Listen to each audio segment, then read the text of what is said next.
Pour les indépendants.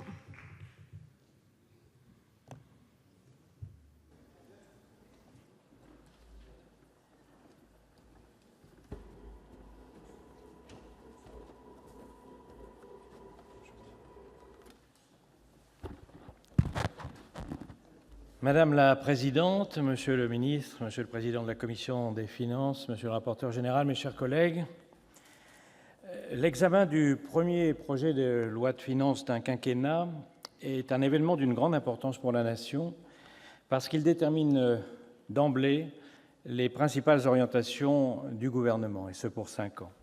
Il devrait être en premier lieu l'occasion de briser un certain nombre de tabous français, par exemple notre addiction à la dépense publique et à une fiscalité complexe, peu lisible et, dans certains domaines, peu efficace. Il doit ensuite ouvrir des pistes de réflexion pour l'avenir en préparant des réformes difficiles mais nécessaires qui ont été trop longtemps repoussées. Il doit enfin traduire en actes les promesses de campagne du Président de la République afin de préserver la crédibilité de la parole publique et concrétiser la vision politique qui a reçu l'approbation du suffrage universel. Le texte que nous allons examiner remplit plusieurs de ces critères.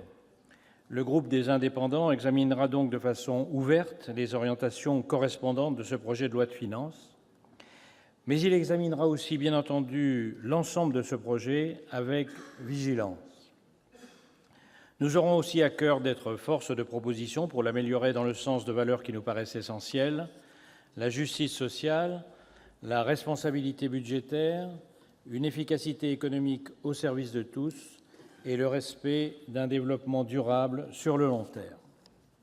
La justice sociale, d'abord, c'est de faire en sorte que le travail procure les ressources qu'il mérite à ceux qui l'exercent et que la solidarité nationale soit aux côtés des plus fragiles. C'est la vision d'une société juste qui donne à chacun les mêmes opportunités de réussir et qui ne laisse personne au bord du chemin. Nous avons porté cet objectif lors des discussions autour du PLFSS et nous aurons la même exigence lors du débat autour du projet de loi de finances. La responsabilité budgétaire, ensuite, c'est faire de notre sortie de la procédure européenne pour déficit excessif une priorité. Sans ce préalable, notre politique européenne est vouée à l'échec.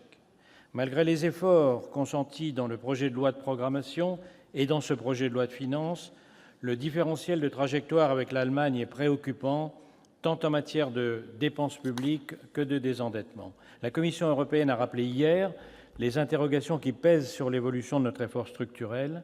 Honorer nos engagements budgétaires et renouer avec une dépense publique saine et maîtrisée doivent être nos priorités pour l'avenir, au service d'une influence retrouvée en Europe. Sans crédibilité budgétaire, il n'y aura pas de crédibilité politique. L'efficacité économique, en troisième lieu, c'est rompre avec une logique punitive qui considère que l'argent est mieux utilisé par l'État que par les acteurs économiques. Il faut rendre aux entrepreneurs français la volonté d'investir dans l'innovation, dans la créativité et dans l'emploi en France. Ce projet de loi de finances contient des mesures qui vont dans ce sens et nous ferons nous-mêmes des propositions pour restaurer la confiance des acteurs économiques et l'attractivité du territoire. Enfin, un développement durable, c'est admettre une nécessité impérieuse pour notre société et pour notre planète, mais également saisir les opportunités économiques de l'avenir. Ce premier budget du quinquennat doit être l'occasion de préparer la transition de notre économie vers un modèle de production et de consommation plus responsable. Dans le cadre de ce PLF, nous aurons l'opportunité de réformer la fiscalité énergétique et d'introduire des incitations nouvelles à l'innovation. Dans le cadre des discussions autour de ce projet de loi de finances, nous serons particulièrement vigilants, enfin, au sort réservé aux collectivités territoriales. Le Gouvernement s'est employé cette semaine à rassurer les maires sur ses intentions. L'intervention du Premier ministre a permis de clarifier un certain nombre de questions. Le Président de la République s'exprime en ce moment même devant le Congrès des maires à la porte de Versailles.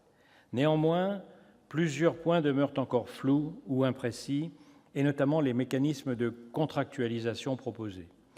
Sans faire au Président de la République un mauvais procès sur d'éventuelles velléités recentralisatrices, notre groupe et l'ensemble de cette Assemblée seront attentifs à préserver la liberté d'action des collectivités qui agissent au plus près des Français, à leur service au quotidien.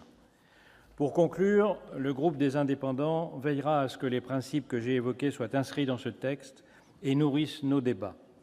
Nous participerons aux discussions avec un esprit constructif et nous aurons à coeur d'être force de proposition. En un mot, monsieur le ministre, nous aurons la volonté d'agir en responsabilité et au cas par cas, au service de l'intérêt national. Je vous remercie. Merci, monsieur le